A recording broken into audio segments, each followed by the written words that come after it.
যাদবপুর বিশ্ববিদ্যালয় উপাচার্যের পদ থেকে সৌভিক ভট্টাচার্যের পদত্যাগের পর অস্থায়ী উপাচার্য হিসেবে কাজ সামলানোর দায়িত্ব দেওয়া হয়েছে অভিজিৎ চক্রবর্তীকে। আর এই সিদ্ধান্ত ঘিরে শিক্ষাঙ্গনে জল্পনা তুঙ্গে। গোটা ঘটনার প্রক্রিয়ায় আচার্য তথা রাজ্যপাল এম কে নারায়ণনের ভূমিকাতেও বিস্মিত শিক্ষাবিদদের একাংশ।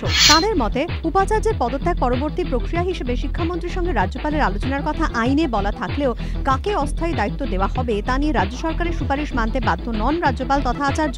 প্রয়োজনে তিনি রাজ্য সরকারের পরামর্শ শুনে তা উপেক্ষাও করতে পারেন। এক্ষেত্রে তা করেননি রাজ্যপাল। শিক্ষাবিদদের মতে, প্রোটোকল বা প্রথা অনুযায়ী উপাচার্য পদত্যাগ করলে সাধারণত সিনিয়র মোস্ট ডিনকে অস্থায়ী উপাচার্যের দায়িত্ব পালন করতে বলা হয়। এক্ষেত্রে তা করা হয়নি। তার পরিবর্তে এমন একজনকে দায়িত্ব দেওয়া হলো যিনি যাদবপুরের শিক্ষকই নন। এমনকি গতবার উপাচার্য নিয়োগের জন্য গঠিত সার্চ কমিটির অনির্বাচিত প্রার্থীও অভিজিৎ চক্রবর্তী শুধুমাত্র যাদবপুরের কাউন্সিল মেম্বার। ইতিমধ্যেই তাকে উচ্চশিক্ষা সংসদের চেয়ারম্যানও নিযুক্ত করেছে রাজ্য সরকার। তাই অভিজিৎ চক্রবর্তীকে নতুন করে অস্থায়ী উপাচার্যের দায়িত্ব দেওয়ার মধ্যে কোনো যুক্তি খুঁজে পাচ্ছে না শিক্ষামহল। তাই রাজ্যপালের এই সিদ্ধান্তকে অনুচিত ও অসমীচীন বলে মনে করছে তাদের একাংশ। প্রতিবাদের ভাষা, আর সেই ভাষাতেই এক মঞ্চে বাম ডান সব রাজনৈতিক দলের সংগঠন। পিপিপি মডেলের নামে বিমানবন্দরগুলিকে বেসরকারীকরণের পথে হাঁটছে কেন্দ্র। এই অভিযোগে দমদম বিমানবন্দরের মূল ফটকের সামনে চলছে বিক্ষোভ অবস্থান। তৃণমূল সাংসদ সৌগত রায়ের নেতৃত্বে রিলে অনশনে আন্দোলনে নেমেছেন এয়ারপোর্টস অথরিটি অফ ইন্ডিয়ার স্বীকৃত বাম অবাম সব ইউনিয়নগুলি। তৈরি হয়েছে জয়েন্ট ফোরাম।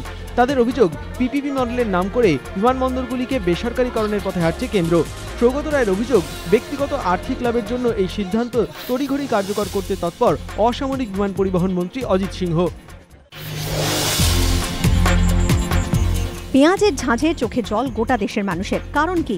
কেন লাফিয়ে বাড়ছে পেঁয়াজের দাম? সংশ্লিষ্ট মহলের বক্তব্য, মহারাষ্ট্র, রাজস্থানের মতো পেঁয়াজ উৎপাদনকারী রাজ্যে অতিবৃষ্টির জেরেই এই পরিস্থিতি। কলকাতার বিভিন্ন বাজারেও ছবিটা একই। প্রতি কেজি পেঁয়াজের জন্য ক্রেতাদের দিতে হচ্ছে গড়ে 70 টাকা। ব্যবসায়ীদের দাবি, নাসিক চাহিদা মেটাতে না পারায় ক্রমশ ধরাছোঁয়ার বাইরে চলে যাচ্ছে পেঁয়াজের দাম। পরিস্থিতি সামাল দিতে ভরসা করতে হচ্ছে দক্ষিণ ভারত থেকে আসা অল্প পরিমাণ পেঁয়াজের উপরেই। যদিও ব্যবসায়ীদের অন্য অংশের বক্তব্য, শহরের কয়েকটি পাইকারি বাজারে নাসিকের পেঁয়াজ ঢুকতে শুরু করেছে, তবে তার গুণমান খুব একটা ভালো নয়। দীপাবলির পর যোগান স্বাভাবিক হলে পেঁয়াজের দাম কমবে বলে আশা তাদের। এই পরিস্থিতিতে বাজারে গিয়ে নাভিশ্বাস উঠছে ক্রেতাদের। প্রয়োজন মেটাতে হচ্ছে চাহিদার সঙ্গে আপোষ করেই।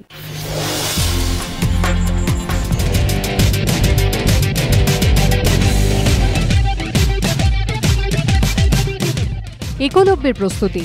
বুধবারও অনুশীলনে মগ্ন সচিন তেন্ডুলকরকে দেখল ওয়াংখেড়ে স্টেডিয়াম। বুধবারও ম্যাচের প্রস্তুতি। দীর্ঘদিন ধরে চলল নেট প্র্যাকটিস, শলা পরামর্শ, আলাপ আলোচনা সতীর্থদের সঙ্গে। তার বিদায় বেলাকেও পিছু ছাড়ছে না বিতর্ক, কখনো ক্রিকেটীয়, কখনো অক্রিকেটীয় কারণে। এবার ঘরের মাঠেই মুম্বাই ক্রিকেট অ্যাসোসিয়েশনের লিগাল রিক্রিয়েশন সেন্টারে তার নামে নামকরণ নিয়ে জোর তরজা এমসিএ ও বিএমসির মধ্যে। সচিন তেন্ডুলকরের নামে নিজেদের লিগাল রিক্রিয়েশন সেন্টারের নামকরণের প্রস্তাব করেছিল এমসিএ, কিন্তু তাতে বাদ সেধেছে বম্বে মিউনিসিপ্যাল কর্পোরেশন। বিএমসির নেতা যশোধর ফান্সের দাবি, এমসিএ লিগাল রিক্রিয়েশন সেন্টারটি তৈরি বিএমসির জমির ওপর, তাই তার নামকরণের অধিকার রয়েছে বিএমসিও। অথচ বিএমসির সঙ্গে কোনো আলাপ আলোচনা না করে একক উদ্যোগী সচিনের নামে তার নামকরণ করছে এমসিএ।